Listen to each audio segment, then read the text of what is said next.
फातिमा की रानी माँ, प्रभु यीशु की माँ, आसरा तू ही है माँ।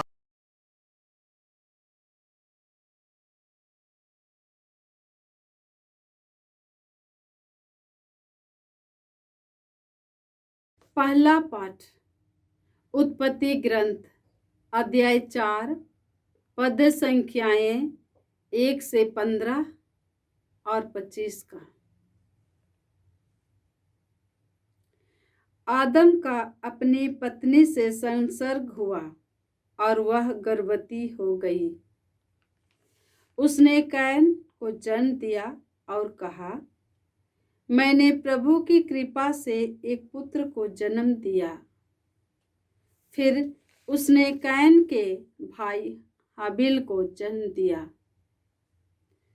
हाबिल भेड़ बकरियों का चरवाहा बना और कैन खेती करता था। कुछ समय बाद कैन ने भूमि की उपज का कुछ अंश प्रभु को अर्पित किया। हाबिल ने भी अपने सर्वोत्तम भेड़ों के पहलौठे मेमनों को प्रभु को अर्पित किया। प्रभु ने हाबिल पर प्रसन्न होकर उसकी भेंट स्वीकार की, किंतु उसने कैन और उसकी भेंट को अस्वीकार किया। कैन बहुत क्रुद्ध हुआ और उसका चेहरा उतर गया। प्रभु ने कैन से कहा, तुम क्यों क्रोध करते हो और तुम्हारा चेहरा उतरा हुआ क्यों है? जब तुम भला करोगे तो प्रसन्न होगे, यदि तुम भला नहीं करोगे तो पाप हिंस्र पशु की तरह तुम पर झपटने के लिए तुम्हारे द्वार पर घात लगाकर बैठेगा। क्या तुम उसका दमन कर सकोगे? कैन ने अपने भाई हाबिल से कहा, हम टहलने चलें। बाहर जाने पर कैन ने हाबिल पर आक्रमण किया और उसे मार डाला। प्रभु ने कैन से कहा, तुम्हारा भाई हाबिल कहाँ है? उसने उत्तर दिया, मैं नहीं जानता। क्या मैं अपने भाई का रखवाला हूँ? प्रभु ने कहा, तुमने क्या किया? तुम्हारे भाई का रक्त भूमि पर से मुझे पुकार रहा है। भूमि ने मुंह फैलाकर तुम्हारे भाई का रक्त ग्रहण किया जिसे तुमने बहाया है। इसलिए तुम श्रापित होकर उस भूमि से निर्वासित किए जाओगे। यदि तुम उस भूमि पर खेती करोगे तो वह कुछ भी पैदा नहीं करेगी। तुम आवारे की तरह पृथ्वी पर मारे मारे फिरोगे। तब कैन ने प्रभु से कहा, मैं यह दंड नहीं सह सकता। तू मुझे उपजाऊ भूमि से निर्वासित कर रहा है। मुझे तुझ से दूर रहना पड़ेगा। मैं आवारे की तरह पृथ्वी पर मारा मारा फिरूंगा और भेंट होने पर कोई भी मेरा वध कर दे सकता है। इस पर प्रभु ने उससे यह उत्तर दिया, नहीं, जो कैन का वध करेगा उससे इसका 7 गुना बदला लिया जाएगा। कहीं ऐसा ना हो कि कैन से भेंट होने पर कोई उसका वध करे। इसलिए प्रभु ने कैन पर एक चिन्ह अंकित किया। आदम का अपनी पत्नी से फिर संसर्ग हुआ।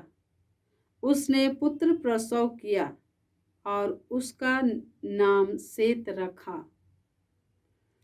उसने कहा, कैन ने हाबिल का वध किया इसलिए प्रभु ने उसके बदले में मुझे एक अन्य पुत्र प्रदान किया।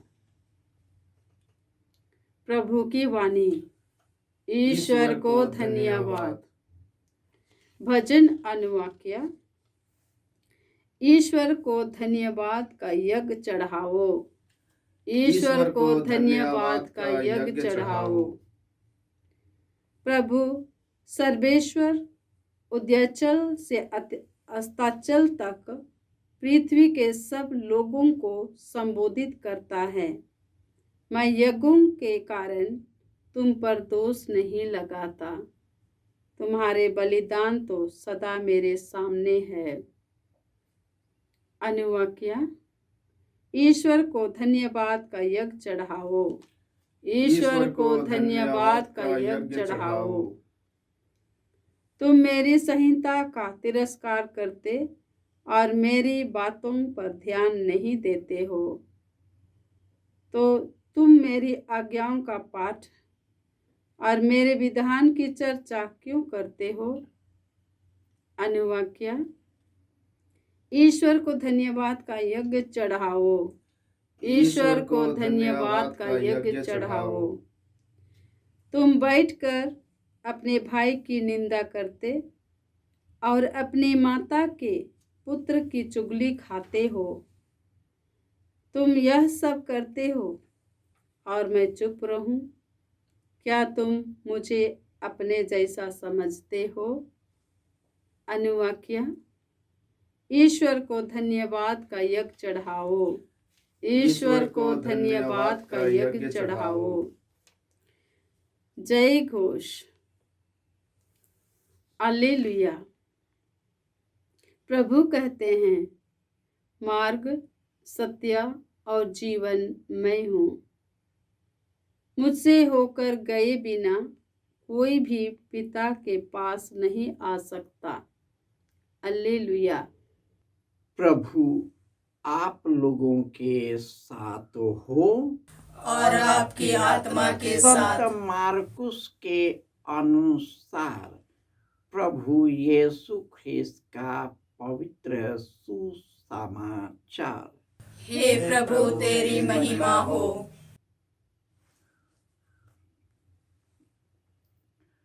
अध्याय 8 पद संख्याएं 11 से 13।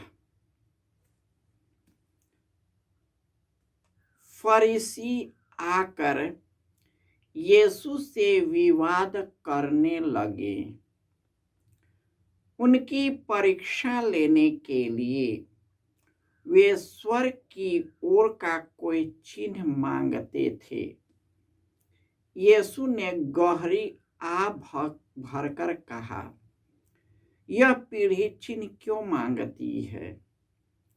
मैं तुम लोगों से कह देता हूं, इस पीढ़ी को कोई चिन्ह नहीं दिया जाएगा। इस पर यीशु उन्हें छोड़कर नाव पर चढ़े और उस पार चले गए।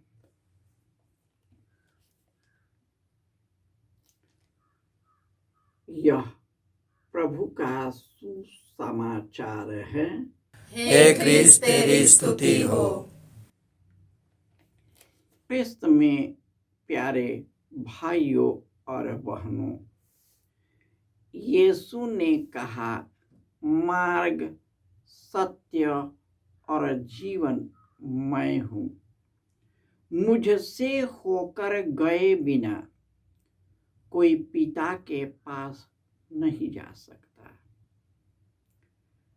आज फरीसी यीशु से स्वर्ग का चिन्ह मांगते हैं और यीशु खुद उन लोगों का चिन्ह है। सिमियोन और अन्ना जो जिंदगी भर ईश्वर से जुड़ा रहा, दुख और विपत्ति में भी उसने ईश्वर को नहीं त्यागा और पवित्र आत्मा से प्रेरित होकर उस महान दृश्य को देखा जो यीशु जन्म लिया था।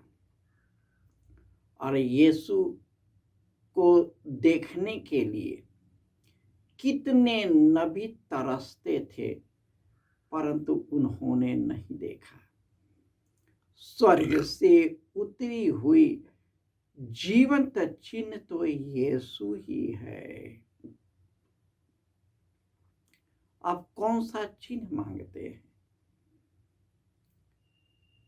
जब हमें विश्वास नहीं है, ईश्वर से मन भटका है, तो ईश्वर कितना भी कर दे उस पर विश्वास नहीं करेंगे।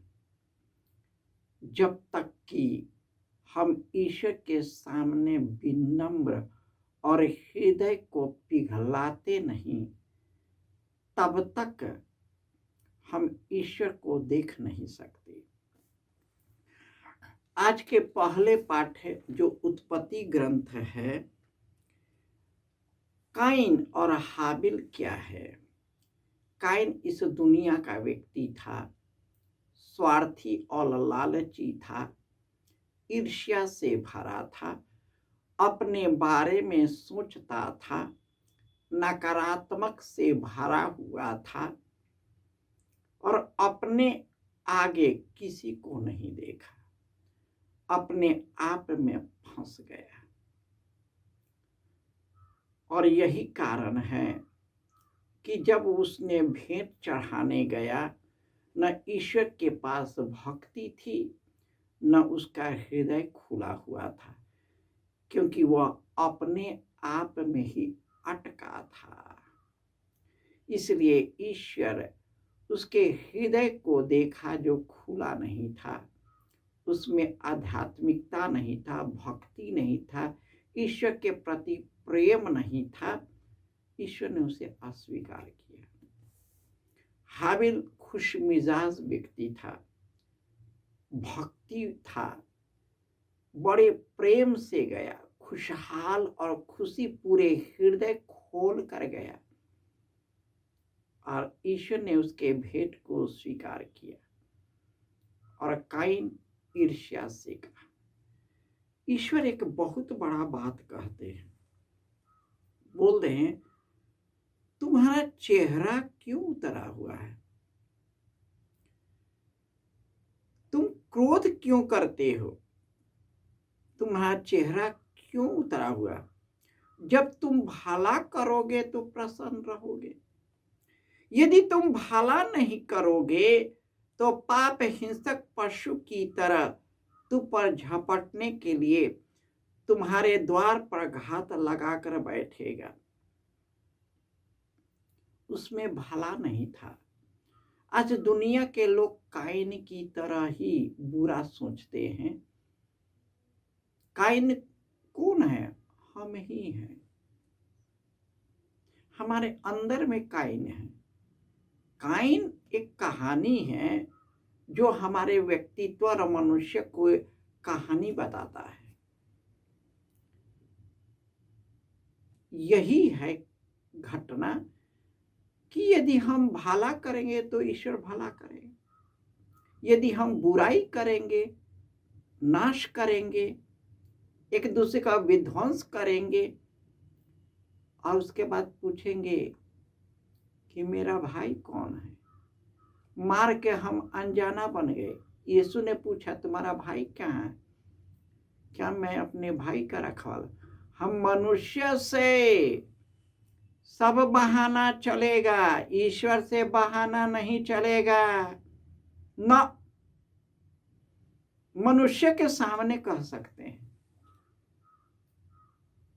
चाहे वह कोई भी हो, लेकिन ईश्वर से नहीं। ईश्वर ने कहा, तुम्हारे भाई का खून धरती से पुकार रहा है, तुम छल कपट करते हो, तेरा खून, तेरा हाथ खून से सना है, हृदय में छल कपट है, और तुम मेरे पास आते हो भारी हृदय से।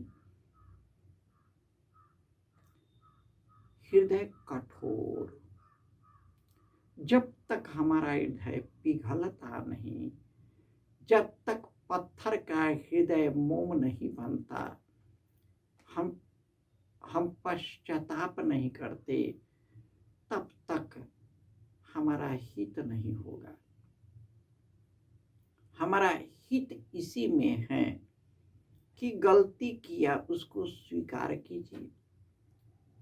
उस पर पश्चाताप करने का मतलब है कि जो मैंने पाप किया उससे मुझको और दूसरों एक और कितना हानि पहुंचा है, उसका एहसास करना कि किस प्रकार मेरे व्यक्तिगत जीवन को टटोल मटोल कर दिया मेरा पाप,